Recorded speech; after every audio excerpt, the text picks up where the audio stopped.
Old age male dog అండి ఇది. ఒక లొకేషన్‌లో ఉంటది పాపం. మనుషుల్లో 100 ఇయర్స్ వచ్చినప్పుడు ఓల్డ్ ఏజ్ అని ఎట్లా అంటారో డాగ్స్‌లో అలా ఉందండి ఇప్పుడు దీని పరిస్థితి. నాకు తెలిసి 12, 13 ఇయర్స్ ఉంటాయండి. పిలిస్తే చెవులు సరిగ్గా వినబడతలేవు, కళ్ళు కూడా సరిగ్గా కనబడతలేవండి వాడికి.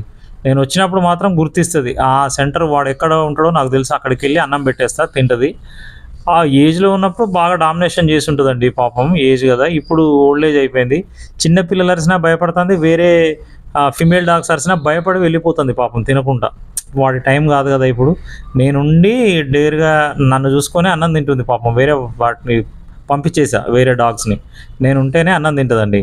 ఇట్లాంటి అనారోగ్యంతో ఉన్న వాటికి షెల్టర్స్‌కి పంపియొచ్చు గానీ చాలామంది కామెంట్స్ చేస్తా ఉంటారండి.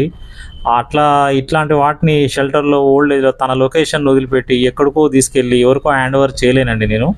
ఆ లొకేషన్‌లో అది చివరి వరకు గూడా దాన్ని నేను చూస్తా ఉంటా. అంటే నేను చేయగలిగింది నేను చేసుకుంటూ పోతానండి. చివరి వరకు అన్నం పెడతా. అదే నాకు సాటిస్ఫాక్షన్. ఎక్కడికో పంపియాలంటే నా మనసు ఒప్పుకోదండి.